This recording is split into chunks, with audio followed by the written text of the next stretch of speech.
अस्सलाम वालेकुम दोस्तों, खुश आमदीद हमारे चैनल पर। मैं हूं मोहम्मद इफ्तिखार और अभी मैं आपके सामने हाज़िर हूं ताज़ा तरीन न्यूज़ के साथ। रोमानिया के शेंजन में दाखिल होने के मकानात क्या हैं? साइलेंट अप्रूवल एक अमली ऑप्शन है।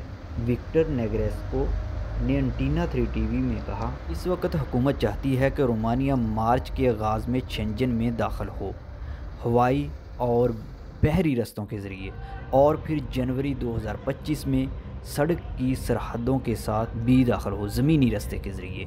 ये कहना ज़रूरी है कि 13 साल के इंतज़ार के बाद आखिरकार हमें शेंजन एरिए में दाखिल होने का मौका मिला। पहले हवाई और समुद्री रास्ते से। फ़ज़ाई रास्ता हमें बहुत से फ़ायदे फराहम करता है, लेकिन इक़्तिसादी नुक्ता नज़र से समुद्री रास्ता भी।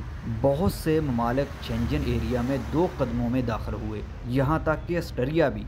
ये खोलना बहुत अहम है और मुतल्लिका रियासतों का भी एक नुक्ता नज़र था। मेरे ख्याल में ज़मीनी रास्ते से दाखिल होने का एक नुक्ता नज़र है। फ़ैसले के फार्मेट के बारे में आखिरी तफसीलात जो यूरोपीय सतह पर इख्तियार की जा सकती है, हमने एक मुतबादल के तौर पर साइलेंट अप्रूवल भी जारी की थी। मैं कहता हूँ कि ये कानूनी नुक्ता नज़र से फ़ाल है। हमें दूसरी रियासतों के नुमाइंदों के सियासी अज़म में दिलचस्पी नहीं, बल्कि हम सियासी वोट हासिल करने में दिलचस्पी रखते हैं। कितना नज़र इसके कि मुतफ़क्का शक्ल कुछ भी हो, चाहे ये एक गैर मामूली काउंसिल हो या साइलेंट अप्रूवल, अहम बात यह है कि एक कदम आगे बढ़ा जाए।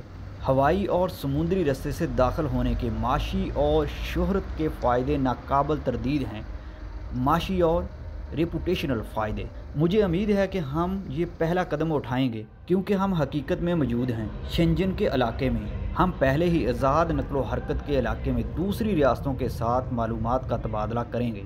हमारे पास एक ऐसा अमला होगा जो शेंजन के इलाके में काम करने का अहल होगा। ज़मीनी रास्ते को अबूर करना महज एक रस्म है, जिसे हम जल्द से जल्द मुकम्मल करने की उम्मीद करते हैं। इसी के साथ हमारी इस वीडियो का ख़ात्मा होता है। अगर आप फ्यूचर में किसी और टॉपिक पर वीडियो देखना चाहते हैं तो हमें कमेंट ज़रूर कीजिएगा। हमारी वीडियो को लाइक कीजिएगा, चैनल को सब्सक्राइब कीजिएगा और हमें दीजिएगा इजाज़त। मिलते हैं अगली वीडियो में। अल्लाह हाफ़िज़।